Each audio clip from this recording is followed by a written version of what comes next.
नमस्कार मंडळी, साईलक्ष्मीज रेसिपी चॅनलवर तुमचं मनापासून खूप खूप स्वागत आहे। तर आज आपण खूप सोप्या पद्धतीने आणि खायला एकदम टेस्टी अशी लसुणी भेंडी बनवणार आहोत। अशा पद्धतीने जर तुम्ही भेंडी बनवली ना तर असेच प्रत्येक वेळेस बनवून खाल। तर चला तर मग वेळ न वाया घालवता रेसिपीला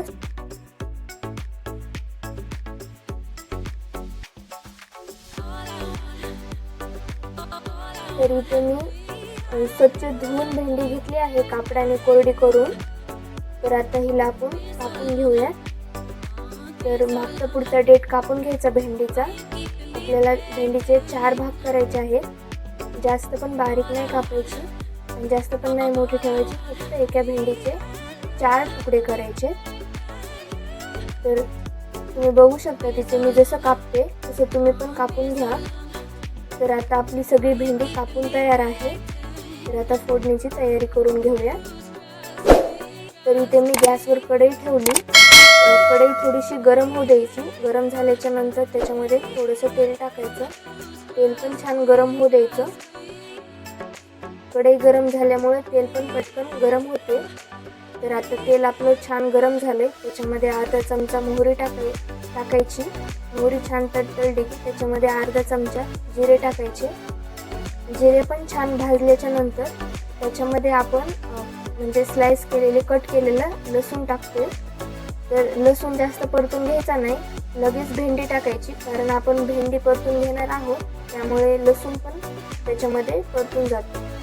तर आता तेलामध्ये भेंडी टाकली, ती भेंडी पण छान परतून घ्यायची। गॅसची फ्लेम कमीच ठेवायची, नाहीतर ही भेंडी करपू पण शकते। तर ही अशीच हलक्या हाताने परतून घ्यायची। जो भेंडीमध्ये चिकटपणा असतो ना तो जाईपर्यंत परतून घ्यायची। तर इथे बघा मी अशी परतून घेतली। तर आता आपली भेंडी थोडी पण चिकट झालेली नाही, अशी एकदम मोकळी झाली। तर इथे मी चेक करते शिजली का ते। तर आता आपली भेंडी शिजलेली आहे, पण मला थोडीशी अजून कुरकुरीत बनवायची, त्याच्यामुळे अजून थोडा वेळ 1-2 मिनिटं अशीच परतून घेते।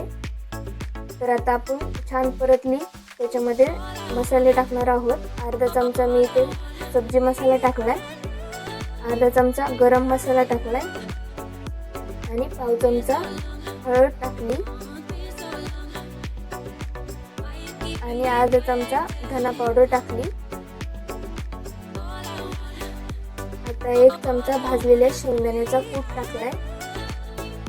तुम्हाला जर शेंगदाण्याचा कूट आवडत नसेल तर तुम्ही डाळ पण बारीक करून टाकू शकता।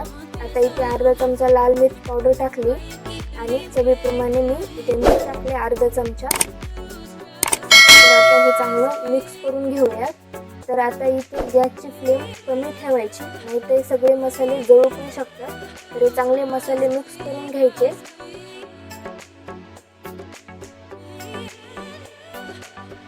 तर तुम्ही बघू शकता इथे आपली भेंडी तयार आहे। थोडीशी वरतून कोथिंबीर टाकायची हिरवी। आता परत थोडीशी मिक्स करून घ्यायची कोथिंबीर। बघा किती छान आपली भेंडी दिसते।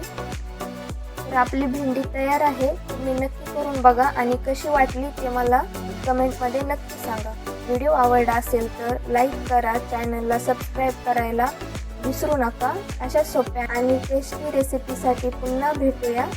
धन्यवाद।